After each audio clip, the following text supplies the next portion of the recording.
The first thing I'd like you to know about me is that I'm tall. Yes? It's very important that you all acknowledge that, please. Yeah? We all there? Yeah? Look, it's very important that you all acknowledge that I'm tall, right? Because during COVID, I did all my gigs on Zoom where I was just fat. But here tonight, I am tall and fat. I'm a boss. I'm a bitch and a boss. I'm a shine like glass. I'm a bitch. I'm a boss. I'm a bitch and a boss. I'm a shine like glass. I'm a bitch. I'm a boss. Good. It's good being a tall comedian. I am a tall comedian. It means I'm one of the best ones. Why? Because I'm a very empathetic guy. A very empathetic guy because I have been most of your heights. I know what it's like to be you. Okay. How tall are you, sir? 5'6". 5'6". That takes me back. Okay. Wow, it's like GCSE A-level territory. Don't worry. They'll be better than you think.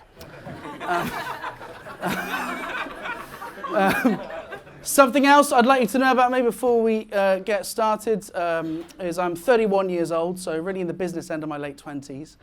And currently kind of in between houses, currently living with my mum, but I've realised at the age of 31 you've got to rebrand, and I've decided that she now lives with me. But I've realised the only way I can make that work, like the only way I can like tell girls like, oh yeah, my mum lives with me, is if I'm like her carer or something. You know, but annoyingly, she's fit and healthy. So just to be clear, I did say and healthy. Don't want this gig to get off to the wrong start. For those who have, because that's an expression, isn't it? Fit and healthy. So if I say and healthy, it's not. Wait, oh. Have I fucked this up already? Are we all, yeah? And healthy, right? Right, the important part is my mum is sexy and healthy. That's what you need to know. And by the way, those good looks, they run in the family, because something else that's quite handy for you to know, and it is better that you hear it from me, is that I am good looking. Now, well, I am. Oh, I am. Well, okay, I don't need that kind of negativity. I am going to be setting a boundary here for my mental health. I am. Okay? Well, I am, and I'm just saying if I went out to watch the comedy, I'd prefer it if the comedian was handsome. And luckily for you, you are. Here I am. Okay, look, I take as long as you need, okay? Not a little bit too much. Take as long as you need, but I'm just saying you put in the effort, the rewards are there, okay?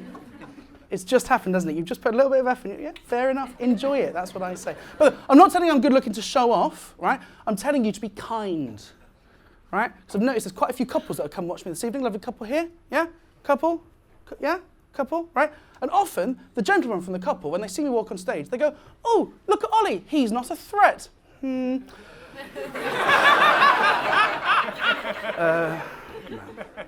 I want you to know, sir, I am a threat. Okay. All right.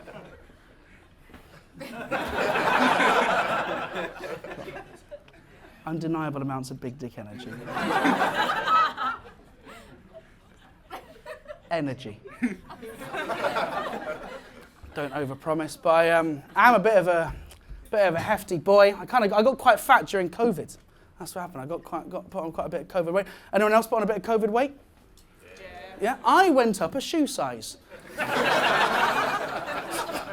Didn't even know that was possible. Because now, in the 21st century, we've realised that a woman can be beautiful at any size. 100%. Any body type of woman can be beautiful. Now, you can open up a copy of Vogue, and there's like a body positive, voluptuous woman there, and it's great, good stuff, right? Generally, if a woman puts on weight, she'll get bigger tits, right? If I put on weight, I get bigger tits. I just don't think it's fair, right? Because the thing is, there are no good fat male role models, right? Particularly in Britain, right? Think about all the famous fat people. They're all bad guys. You've got people like Henry VIII, haven't you? Who was a murderer of his wives, and that's bad, isn't it? You've got people like Winston Churchill, a racist. James Corden, worse. Apparently, I don't know why. Apparently, he just is. But I've always had a funny old relationship with my body. And there are times in your life when you think that you can reinvent yourself. There are times when you think, I'm going to make a new start. There are times when you think everything's going to fall into place, then suddenly I'm going to be doing the things that I've always wanted to do. And I had one of those moments when I was 18 years old, and I was having a drink in my student union bar alone, and that's fine. And a very attractive girl came up to me, right? Super attractive girl. So already I knew that something was wrong. And she started talking to me, right? We were having like a good old chat back and forth. And eventually I just stopped her and I was like, listen, why are you talking to me, please? Right? And she was very honest. She went, well, actually, I'm not at this uni. I'm actually here for work. And I was like, okay. And I said, what do you mean for work? And she went, well, I'm actually a producer for a TV show that we're recruiting for. I was like, right, okay. And she said, have you ever heard of the TV show Take Me Out? Now, I had heard of that show, right? But I said to her, no, I have heard of it, but for the benefit of 150 people on a Thursday night in 2023, would you mind giving a synopsis of the show? And she said, yes, that's fine. She's a professional. So what she said was, Take Me Out is a big British TV show, right, where there's like a horseshoe of women, right, and they all compete to go on a date with one guy, right? And I was like, fucking finally, the recognition I deserve. Yes, please. Right, I was like, this is my calling. This is my moment, right? So I thought, right, I've just got to act cool. So I started acting like really cool. And I was like, that's interesting. Why would you be talking to me about that show? That's so random. Why are you talking? What? Why would you be talking to me? And she went, well, I'd very much like it if you'd apply to be on the show. I said, yeah, that sounds great. And then before I could finish that thought, she said, the thing is, we tend to get so many conventionally attractive applicants. Sometimes women are looking for something a bit different. No offense. Oh, no offense. I thought the show was called Take Me Out, not Put Me Down, right? But it planted a seed. It planted a seed that, my body was never really a vessel for something to enjoy. I never really enjoyed my body. I never really had casual sex. I thought, well, I'm going to get good at it first, then I'll go do it, That was my and I've always just loved food. Like, I love food so much. Like genuinely, I properly love it, right? Do you know what love is? I do, right? You know what I'm talking about? Food. We've all had it, right? Right? It's popular for a reason. Honestly, it's good stuff, right? I proper love food. I used to live in Japan, and my favorite thing in Japan was there was these restaurants, right, where you could watch the chefs make the foods in front of you, right? I highly recommend it. It's called Subway, right? And it's great. My favourite thing, until they increased the price, was the Tesco meal deal, right? Not to eat, because I just love the concept, right? Because when I'm buying a Tesco meal deal, I'm not thinking about what I'm eating. I'm thinking about Tesco's bottom line. That's... Do you know what I mean?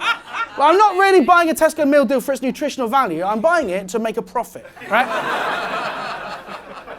And the golden days were back when it was £3. Everything was better when it was £3, right?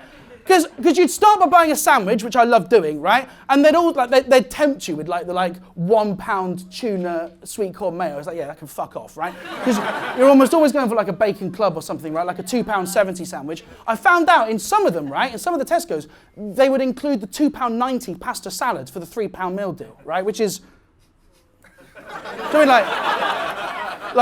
I do not like pasta salad, but I like those margins, so in it goes. You know what I mean? Right? And then you've got to buy your sides, right? And you think you might be clever by getting a grab bag of your favourite maize-based snack. You're almost always wrong. You want to go for a pepperami, which is the highest ratio of protein to cost of any of the... So you've got to go refrigerator section. We're talking Scotch eggs, pork pies, pepperami if they've got them, right? In it goes, right? And then the drink, that's just you're on the home straight then when you get the drink, right? Because they tease you with bottles of water. It's yeah, I know your game. Because you will almost always go for the innocent smoothie. Why? Because it's the most expensive drink. They could sell rat piss at $5.99 recommended retail price. That's what I'll be buying. And then I just feel so proud. I feel so proud when I'm buying my items. I'm scanning my sandwiches, right? Ideally, I'll go to a Tesco Extra, which has the widest range of the triple sandwich, right? Why do I like the triple sandwich? Because it means that I'm having my sandwich cut in two, then half of someone else's sandwich. Yes, please. Then, boop, scan my little snack. Boop, scan my innocent smoothie. Not going to drink that. Let it sit in the car and get warm. £3! I love it! I love it. It's just my favourite thing to think about. You can tell so much about a person by the Tesco meal deal, right?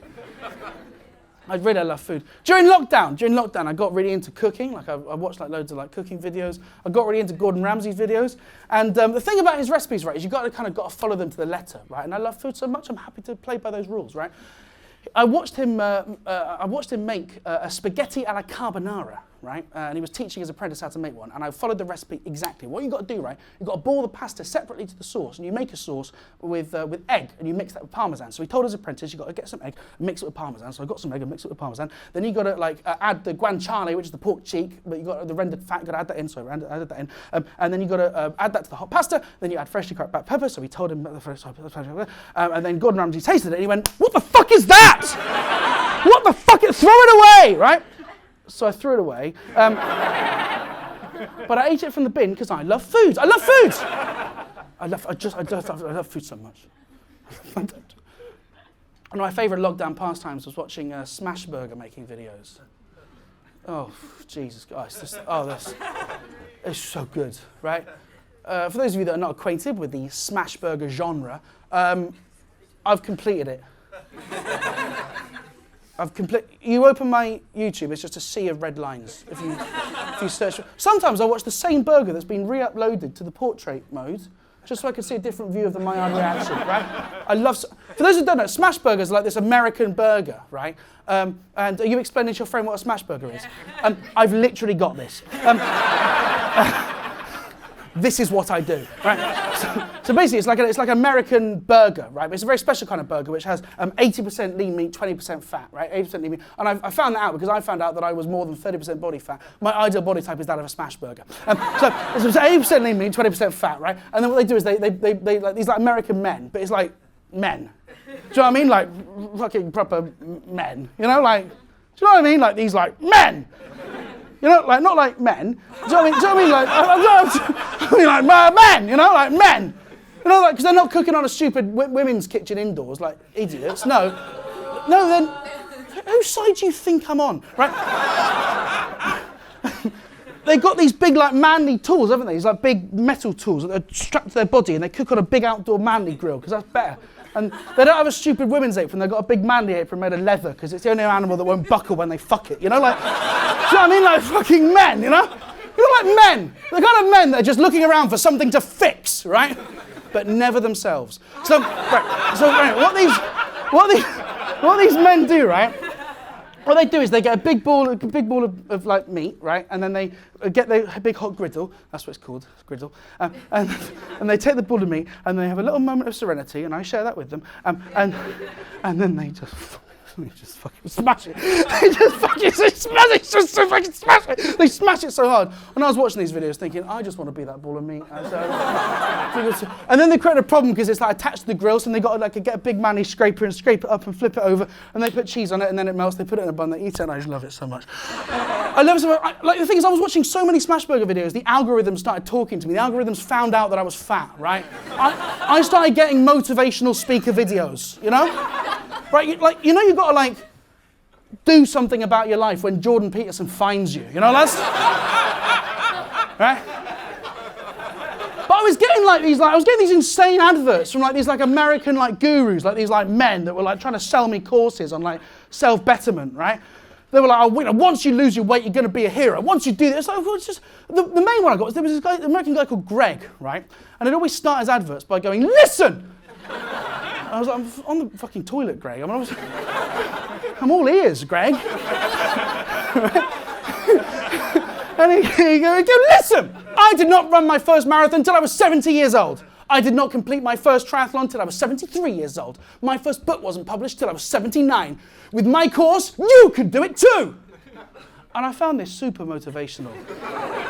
Right, because I was very motivated to think, Greg, I've got ages. You jog on ahead, I'll catch up. It's like, you know, you were worried about going for a run before 7 a.m. No, I'm worried about going for a run before 20:52. Stay toxic. But I love food. But occasionally I've kind of thought, would my life be better if I enjoyed my body more? You know, so I think we overestimate how much ability we have to change our own lives, and we completely underestimate the impact that our environment has on us, right? And like we kind of know this is like intuitively true, right? Once we change our environment, everything changes. Do you know what I mean? It's like the moment like you go on a holiday to Greece, right? And you're just on some island. Within like 3 hours, you're like, well, this is me. I mean,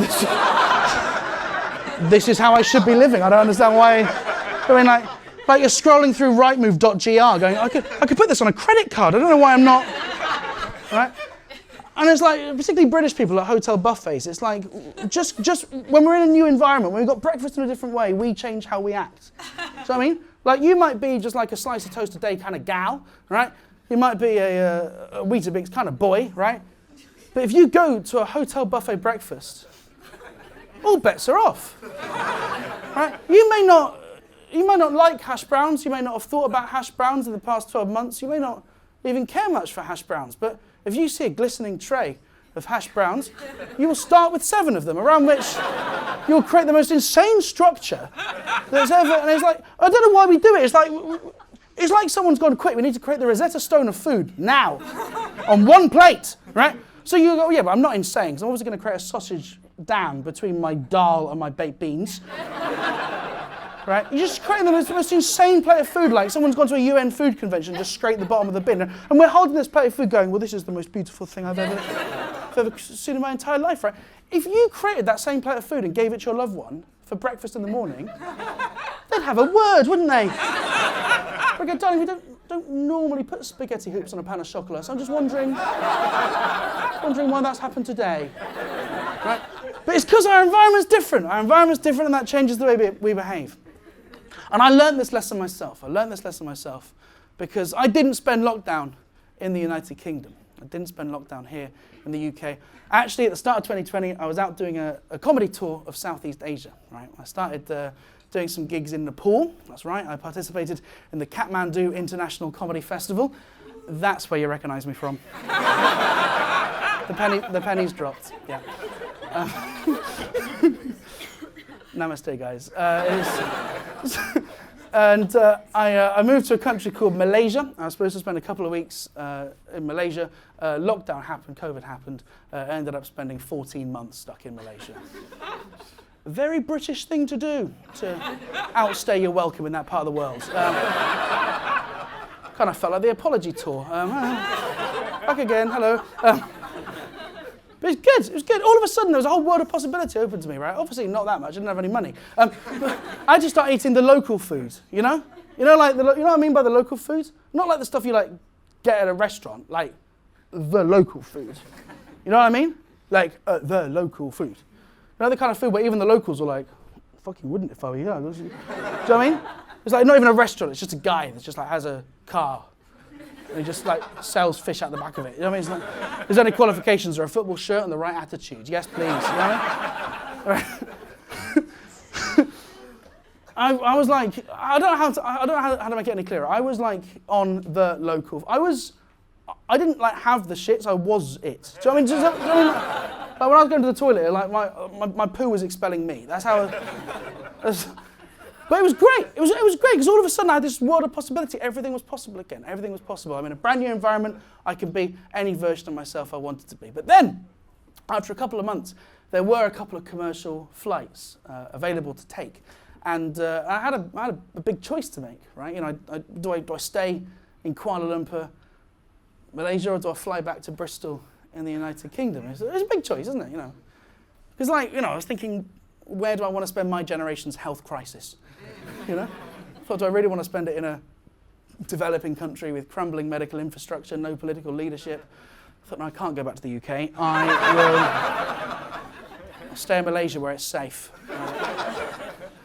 But eventually I did. I decided to stay in Malaysia, right? And I tried to form new habits. You know, I tried to change my lifestyle. I tried to try new food, but eventually those old habits, you know, they do come creeping back. And I know the day. I know the day when everything went bad. And that was the day that I walked in to a McDonald's, right? I'd spent a good 6-7 months not going into McDonald's. I'd realized, right, if you don't want to eat McDonald's anymore, what you got to do is not go into McDonald's, right? And it's actually harder than it sounds. So I went into McDonald's in Kuala Lumpur, right? And I ordered my food. And then I finished my food and I went to the toilet afterwards. And all that's like perfectly normal so far. And then, anyway, then I started my business, and I noticed there was a sign on the back of the toilet door, right? And the sign was in English and also the local language, Bahasa. And the sign said, "Dear customer, if you require toilet paper, please ask at the counter." Now, London, I'm going to be honest with you. I had a couple of issues with this sign, right? English language fans might be interested of the use of the grammatical mood if. If you require toilet paper. Yeah, I require toilet paper. There's only 3 things I could possibly be doing in that cubicle. All 3 will require toilet paper. And the other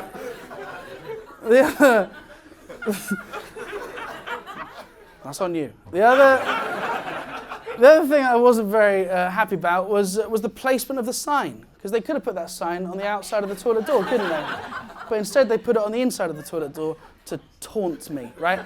Because I was reading this sign just seconds too late, honestly. I mean, I'm talking, it was a turtle head situation. I wasn't sure what to do. Right, so, right, no, but listen, I'm good in a crisis. I'm good in a crisis. This is a terrible time for you to join this show late, by the way. Did you say I love it? I love it. Chaos in this section, right? Right, listen, I've got a very important story about a poo that I'm in the middle of. Right, so.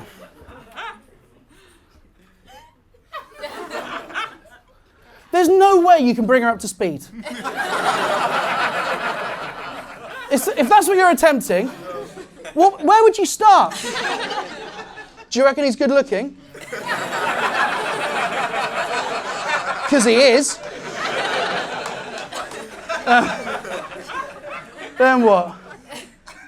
Something about buffets. I think I'm more or less up to speed. Yeah. All right. Welcome. So anyway, so I was in this cubicle. Well, I appreciate it's funny. You're not in the wrong for laughing at a comedy show. I'll give you that. No, you don't need to be covering your face. I know what you're doing behind that face. So I know what you're doing. It's like when people eat, but they do that as if to go, there was no pasta salad behind this. So I know you're laughing. I know what you're doing. You're playing into my hands. That's why I invited you here. Let's have a good old laugh. Right. All right, well, there does come a point at every gig where we need to take it seriously, and I think the story of me nearly shitting myself in a McDonald's in Kuala Lumpur, Malaysia, is that time. So anyway,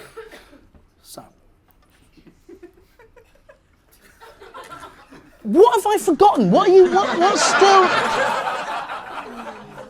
You know, this isn't TV. I can see you back. I don't know. Let me set the scene. Okay. I was doing some really, really lightweight colonialism, proper, barely, you know what I mean, barely even bad, right? And then I had a McDonald's, and that was nice, but I shouldn't have done. But I did. A modern day fable. And I had that. Digested it. Oh yeah, I was nearly on Take Me Out as well. And then,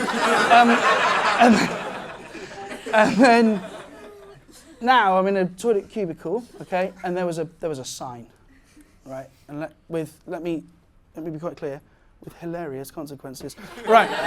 So there was this sign, right, and it said, if you require toilet paper, please ask at the counter, right? So I had a problem. I can solve a problem. So what I did was I confidently stood back up, right?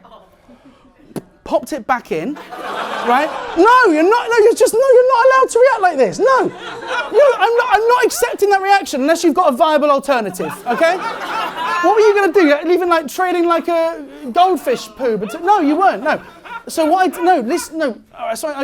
popped it back in, right?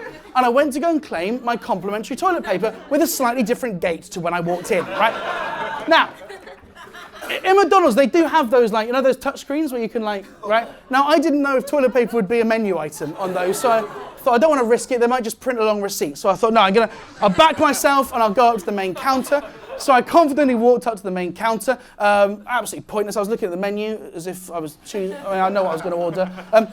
Got to the front of the queue. The lady said, is it for here or to go? Good one. For here, ideally. And then she said, what would you like to order, right? And I said, some toilet paper, please. Now, that's not the weird part, right? She obviously had other people ask her for toilet paper before. That's pretty standard, right? What I wasn't expecting was the follow-up question. She went, yeah, sure, no problem. How much? No. Not here, not now do I find out whether my poo's fallen in a McBell curve. No, thank you. Because you can't get that wrong, can you? You can't say too much and go, what the fuck are you doing about there? You can't, or too little, and you're having a wank. So you got to, you know what I mean?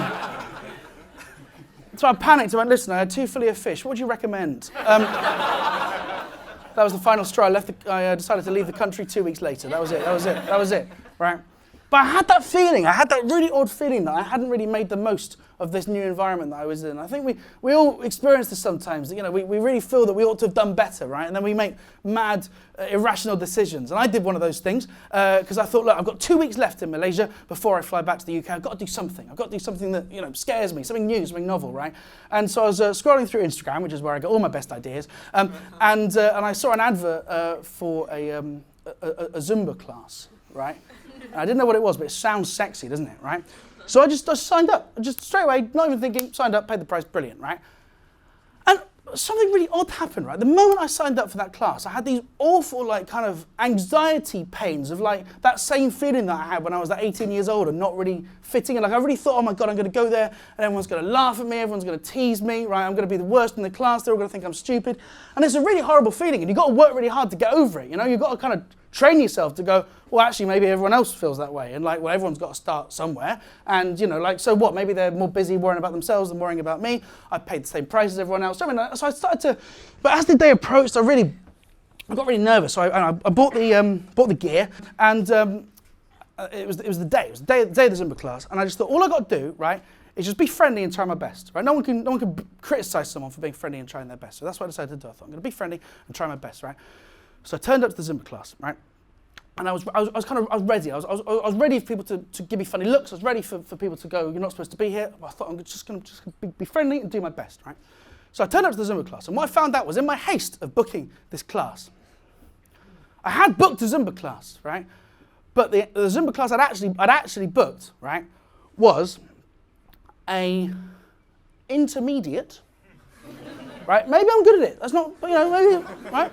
Intermediate, geriatric Zumba class, yeah, for women, run by the local mosque. Now, no. So when I turned up to the registration desk and she said, are you sure you're in the right place? I was ready for these kind of body shamers. I said, yes, I am in the right place, actually, and I would like to participate in this class the same as everybody else. And she, very well, right? So I walked into this class, and it was like 12, quite old, I'll be honest, like really quite old, like withered. Do you know what I mean? Like, these were old, like, I think we lost one during the class. Do you know what I mean? Like, these are very old ladies, right? Old Muslim ladies. But they were so friendly. They couldn't have been nicer, right? They were just fascinated to see me, because obviously the country had been in lockdown. They hadn't really like seen many non-Malaysian people there. They were asking me questions, how long I've been in the country, what, you know, whether I like the local food, whether I'd heard about what happened in the McDonald's 2 weeks before. I was like, what? Closed for a day? That's insane, right? So, what? So, But they explained that like they all started Zumba later in their life, and they just said, look, all you got to do is have fun. And Zumba's not about how well you can move. It's about rhythm and having fun. They said, as long as you can kind of tap along with us, you're going to have a great time, right? So they told me where to stand, which was a respectful distance away from them. So I was kind of standing at the back of the class, and then all my girls were all lined up at the front, right? And we did our first song, which was Jennifer Lopez's Assalamu Alaikum and Let's Get Loud. And as my girls were going, I just thought, all I've got to do is just do my best, just tap along and do my best, right? So they were kind of like swaying in a very beautiful way, and I was like just trying my best to kind of catch up with them, right? But after a while, I kind of caught the rhythm, right? And then one of them turned their head and went, woo! And I was like, for me? Sorry, right back at you. Woo! Right, and then she was like, woo! It was like a bunch of sassy owls had taken over the place. So, woo! Woo! Woo! Right? I was like, this is great. These are my girls. We should do this more often. Yes, queens. This is us now. This is my gang, right? I never felt more euphoric in my entire life. For the first time, I wasn't being judged by my body. I wasn't being questioned. I was just having fun, and I was using my body the way it was intended, which was to have fun. I felt euphoric. And for the next 45 minutes, I tried the hardest I've ever tried of anything in my entire life. I pushed, and I pushed, and I pushed, and I pushed, and I had the best time until we got to a very, very last song, which was our warm-down song. And so all the ladies, they kind of, they all like changed places, and I kept an even more respectful distance, and we did Waka Waka Yeah Yeah Inshallah, and I said, it's a classic, right? And I thought all I got to do is do my best, right? So for this last song, I thought I'm going to pretend that I'm like the best at Zumba in the world. How would someone who's the best at Zumba in the world behave? That's how I behaved, right? So I was moving my body in ways that I've never moved it before. I felt euphoric. I was pushing my body to my limits. I was sweating. I was feeling fantastic. And I pushed myself, and I pushed myself, and I pushed myself until I herniated the intervertebrate fluid between my L4 and L5 lumbar, causing a brief but very significant trapping of the sciatic nerve. Yeah. Causing the entire lower half of my body to be quite briefly, but quite severely disabled. So while all my girls were kind of giving it their all to Shakira's best, I was like, outside car showrooms, they got those men that do that, right? It was like someone had just switched one off, right? Because they were just doing their thing, and I was just going, oh my God, this is absolutely awful. And the only way I could stop the pain was to bend over and kind of crouch over, like I was taking another shit in their lovely cut. And they were so in the zone, they didn't even notice me, right? Until we got to the very, very end of the song, and I was just in absolute agony. I felt so awful, right? Until one of them turned round, looked at me and went, I think he's facing east. This has gone better than we thought.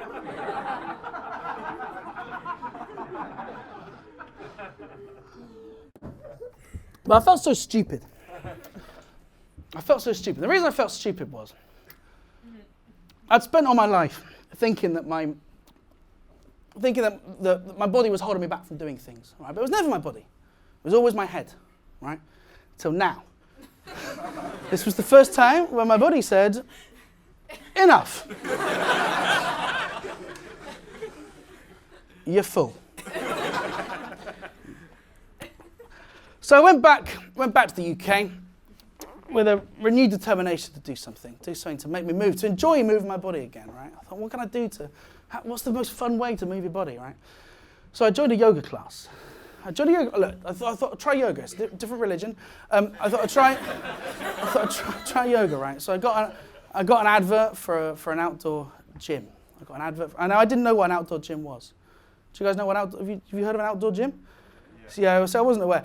Basically, for those that don't know, an outdoor gym, right, is a way that white middle-class women have rebranded a park. Because that's what happened. I spent £25 to stand in a park. I could have not spent £25 and just stood in a different part of the park.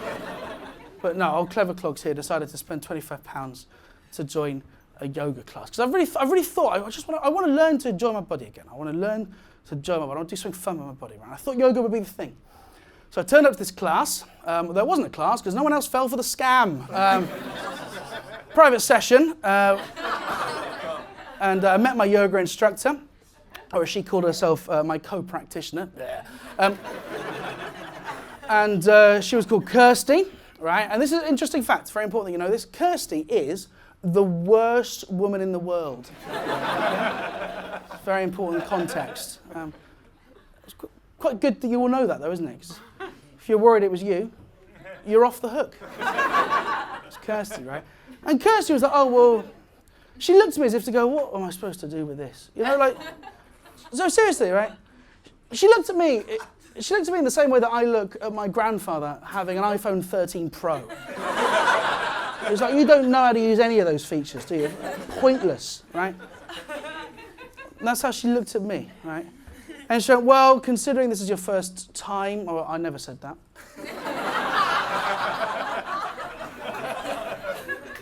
So considering this is your first time, there's only a limited amount of movement that I can teach you. We're going to have to spend this class learning how to breathe.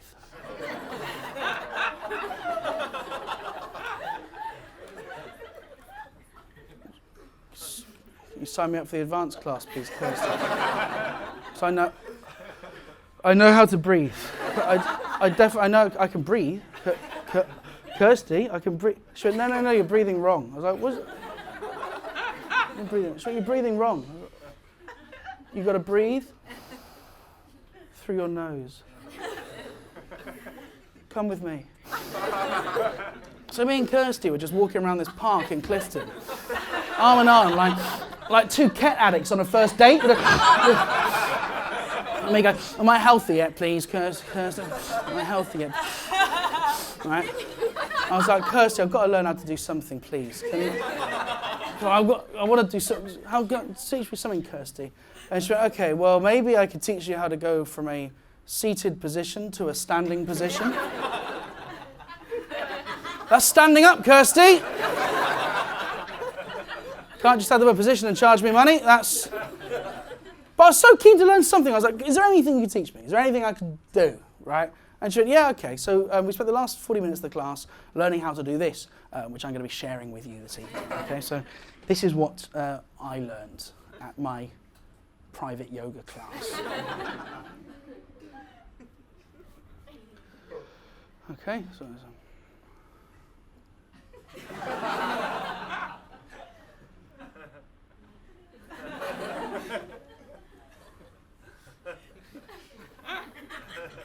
shall I have a look?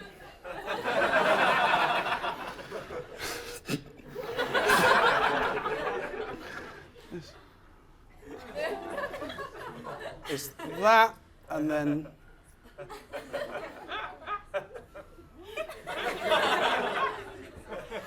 £25. So I was 25. I would have moved my shoulders more if I'd opened the door to her yoga studio. If she fucking had one. I was livid. I was so cross. It's exactly the kind of gatekeeping that I didn't want. Gatekeeping in a field, right? We got to the end of the class. I was so glad to see the end of it. And she said, "Thank you so much for sharing your practice with me. Namaste." Yeah, right now, so if I wasn't going to lose weight from the movement, I will from all the vomiting. Yeah, nasty, horrible. She said, "Before we part ways, are there any other positions that you'd like clarity on?" I was like, "Oh, I've done fuck all for the last." So I was honest. What's your position on refunds? Not very flexible for a yoga instructor, are you, Kirsty?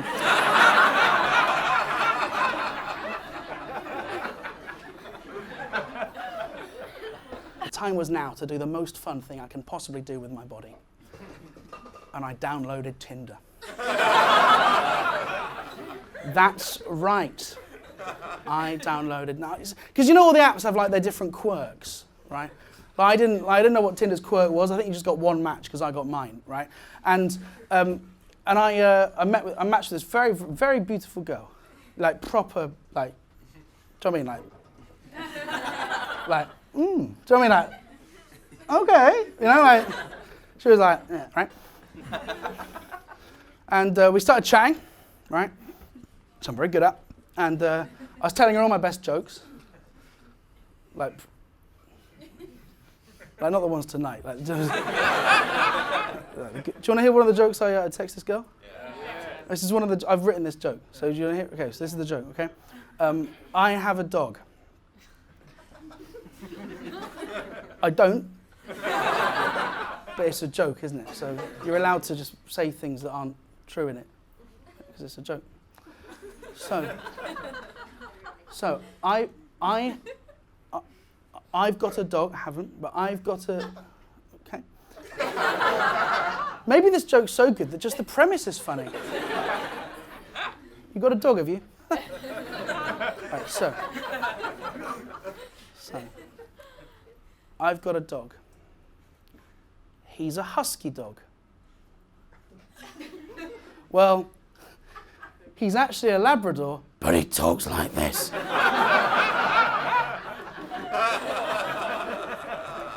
Good stuff. Anyway, I texted that to her. She didn't get it. I think she's thick. So, all right. Anyway, so we were having a good old chat, right? And one thing led to another, and she suggested that we might like to meet for a meal, and I was like, absolutely fantastic, yes. And she said, would you suggest anywhere? And there's a lovely little Italian restaurant that I always take people to in Bristol called the Bella Italia. So decided to go there. She said, when would you like to go? And I was like, ideally, Monday to Thursday, 5 till 7. That's the validity period of the vouchers that I plan to use. Because girls want you to know that you might be sexually liberal but fiscally frugal, am I right? So, so we agreed to meet, and we met, and that was good. And she was like, oh, what do you fancy? And I was like, mains, not starters and sides. I said, you can have whatever you want, because I brought a meal deal. So we had a lovely meal, right? The meal went very well. It was very, very well. And then the conversation started turning a bit naughty, right? Yeah, okay. Well. No, it did. She suggested. Seriously, right? She suggested that she might like to give me a fallacial treat. Those are my words, not hers, by the way. That's me paraphrasing. I don't want to pass on the filth, but you know what I mean by fallacial treat? Yeah. Like a, yeah? She's going to treat me fallaciously. Not bad. So, I invented that as well. Fallacial, that's I invented. Because what's nice about this expression, fallacial treat, is that next time you give or receive a fallacial treat, you'll think of the expression. You'll think of the expression fallacial treat. But also, crucially, me. Stay toxic. So, right? She was going to give me a fallacial treat, right? Now, I was going to bring her back to mine, right? But my mum was staying over. So we agreed to go back to hers, right? And one thing led to another, and I'm not going to go into the details, but it was absolute filth. And we started doing very naughty things, right? And rumpy-pumpy. And we got to that magical moment, right, where she was getting really into it, right? And she grabbed me by the face, and she said, Ollie, say my name.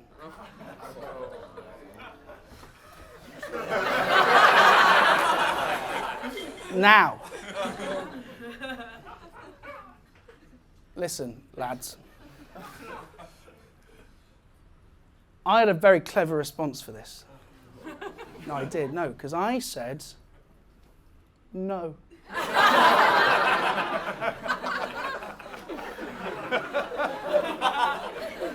It's all about consent these days. I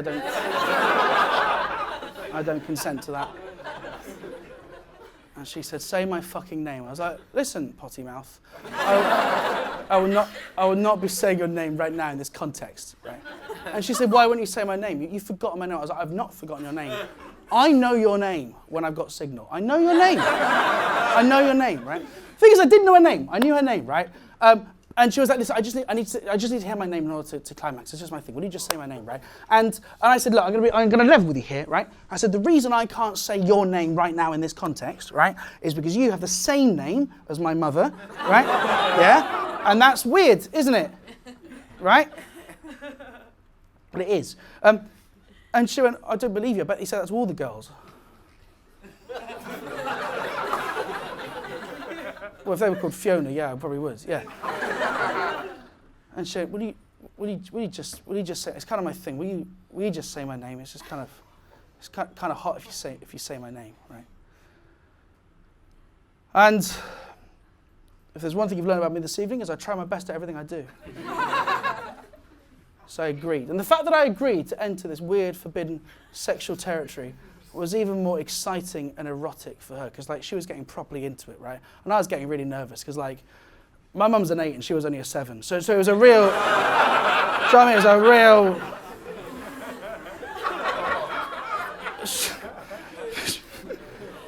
but we got back into it, right? And she was like, just clear your mind, stop thinking it's actually sexy. Just say it. Just look at me in the eyes and say my name. I was like, I don't really think I should be saying that. But just say it. Just say it. It's sexy. Just say it. I was like, I don't really want to say it. She went, just say it. Just say it. I was like, I don't want to say it. Just say it. And I panicked and I shouted, Mummy!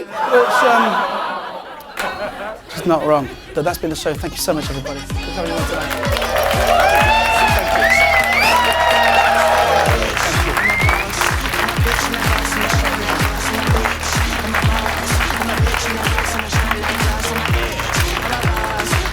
Thank you very much. Thank you very much. I'm a bitch and a boss, I'm a shine like glass.